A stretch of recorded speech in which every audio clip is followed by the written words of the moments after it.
Romancero es un término que puede nombrar a un grupo de historias románticas o individuos que recitan tales obras poéticas. Cabe señalar que en el campo de la poesía el romance se refiere a obras que repiten la misma homofonía en versos pares y no incluyen rima en versos impares.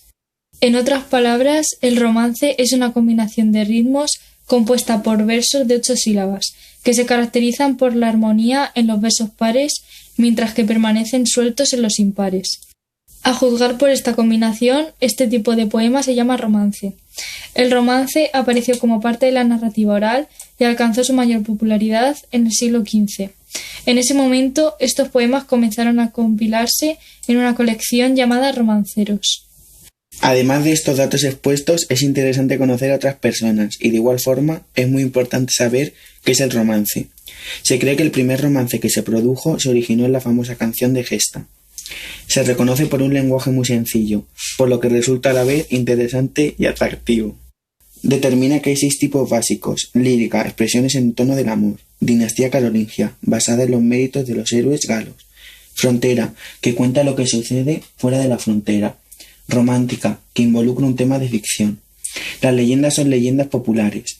La última es eventos históricos, como su nombre indica, gira en torno de eventos históricos. Todo esto significa que el romance es una antología o recopilación del romance. El cancionero español que recopila epopeyas medievales y canciones contractuales se llama romancero viejo.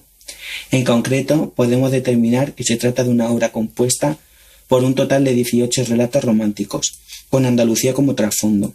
La particularidad es que contiene muchos símbolos que se han obtenido a través de diferentes estudios en este ámbito. Los romances más antiguos son de finales del siglo XIV y especialmente del siglo XV. Se llaman romances viejos y pertenecen a la literatura famosa y acostumbrada, con todas sus características del programa hablado, anonimia, variantes, etc.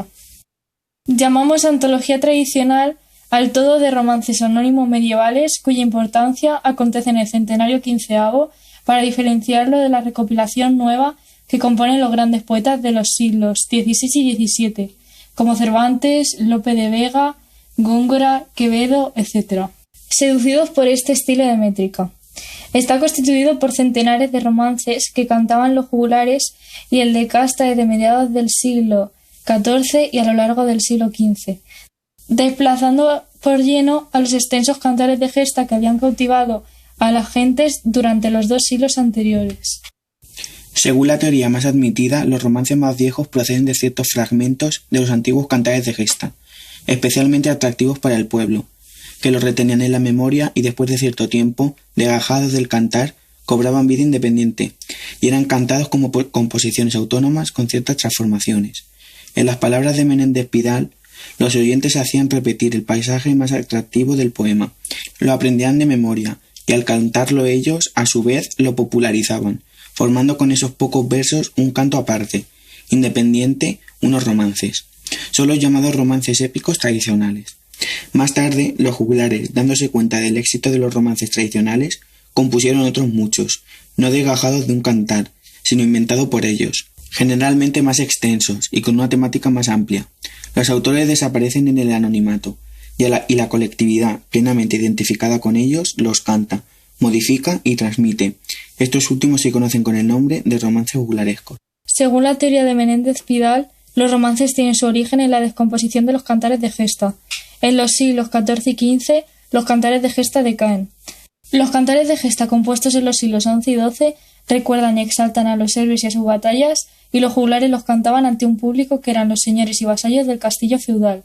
Pero en los siglos XIV y XV, los oyentes a los que se dirigían los juglares ya no eran los mismos, y con el crecimiento de las ciudades, el público se encontraba en los mercados y las plazas, entre las nuevas clases burguesas de artesanos y comerciantes. Este nuevo público estaba menos dispuesto a escuchar poemas largos como eran los de la épica. Los juglares dieron nueva vida a aquella poesía heroica, extrayendo los episodios o escenas que más gustaban al pueblo que los escuchaba, repitiéndolas a fuerza de aplausos.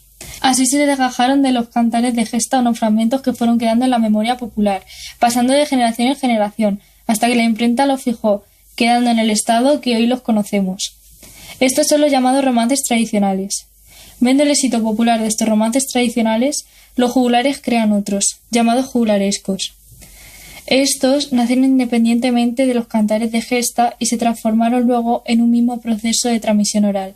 Tanto los tradicionales como los juglarescos forman el grupo de los romances viejos. El romance consta de una serie variable de versos octosílabos, que presenta rima sonante en los versos pares y deja sueltos los impares.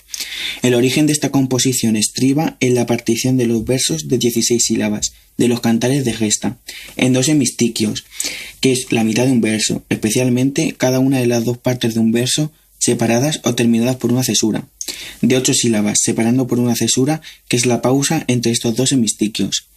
En etapas posteriores se puede encontrar alguna variación. Si los versos son heptasílabos se llaman romances en decha. Si los versos son hexasílabos recibe el nombre de romancillo. Y si los versos son de arte mayor la composición se llama romance heroico.